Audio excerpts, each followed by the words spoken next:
After we'd left school, there was this period where Edge went to a technical college, Larry got a job, Bono almost got into college, and I wasn't doing anything.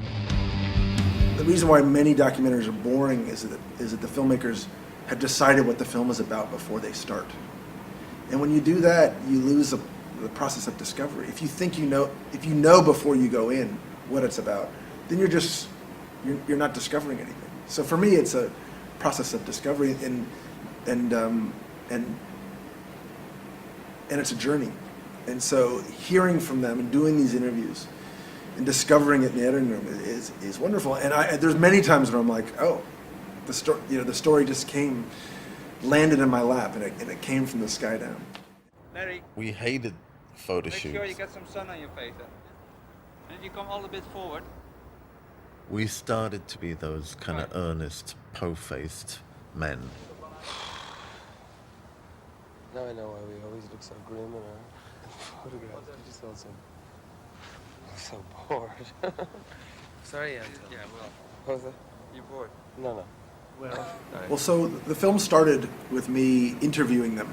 They were on tour, and so I interviewed them mostly. I think it was Bono in Santiago, Chile, and Edge, Larry, and Adam in Buenos Aires. And the way I start is very unusual. I just do these audio-only interviews, so it's just me alone with them, with an open-ended amount of time. So there's no film crew, and what happens when you do that is interviews become much more intimate and candid, and they're wanderings, because I don't have. What's nice about it is I don't have an agenda. We're just talking. So with Bono, I think the first hour we talked about Irish poets. We ended up in this hotel called the Palace Hotel, which was a festival of brown, meaning everything in the fucking hotel was brown. Brown carpet, brown, East Berlin was brown. Brown knobs on the stereo, brown.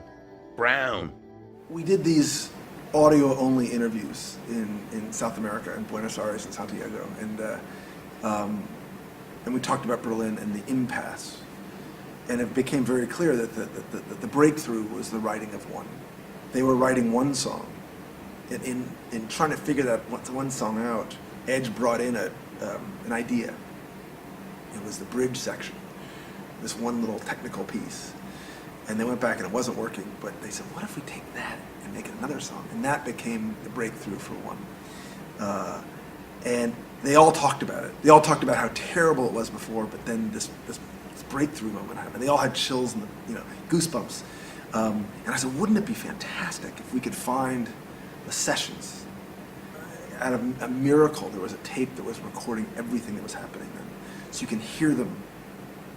It's almost like you're there, hearing them in the first session where it was in the wrong song, and then breaking it down and finding that song. And you are hearing Bono write those lyrics. You're hearing him write, literally singing the chords that the band should play as they're writing it. So you are like witnessing the inception of this classic song in a way in which I don't think has ever been recorded in a movie.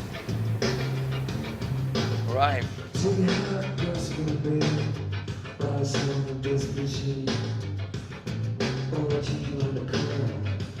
Oh, it's bass part from Mysterious Ways.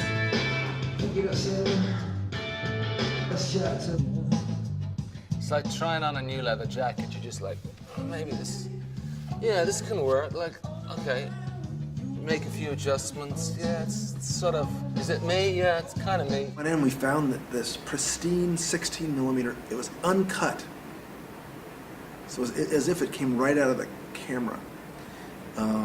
So when you look at it, it's black and white 16 millimeter film of these guys that has not been touched.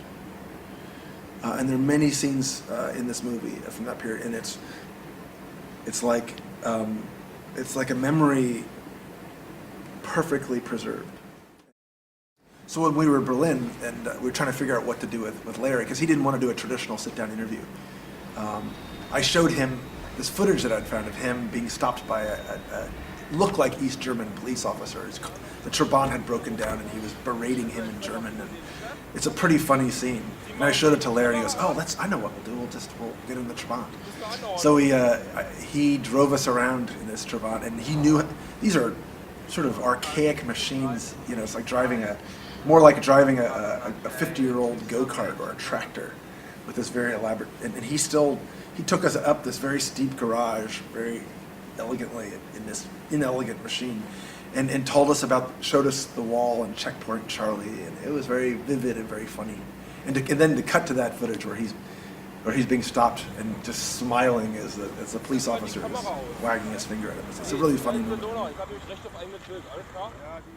Well, I had heard that during their time in Berlin, Edge's marriage was in trouble, but I didn't know whether they would want to talk about it. And when I did the interviews, they all talked about it in ways in which I was surprised. And then Edge talked about this moment where he was doing the solo for Love Is Blindness and putting everything into it. All the feeling, all the hurt, all the angst, everything went into that solo. Put down the guitar, went into the control, and listened back. That was really bad. And Danny looked at me, of course he had no idea what had gone into that. And he said, "Nah, that's not it, is it, Edge?" And I went, "Danny, you're right, it's not it." God, how heartbreaking that is. That you put everything into it and realize it's junk. And so I asked, when we were in Winnipeg, I asked Edge, would you just alone on the stage before the rest of the band arrives, can you just play this for me? And I didn't know what would happen, but what he ends up playing is so beautiful, heartfelt, and poetic. It's my favorite moment in the movie. Almost makes sense. Adam's most poignant quote is one. After we have this incredible sequence in one, he says, "We didn't find our sonic identity, but we found our spiritual identity," to writing that song. And that really says it. That they still had a ways to go in terms of figuring out what the album sounded like. But in a band which almost fell apart, they found their spiritual identity, and when they realized that they could together write songs.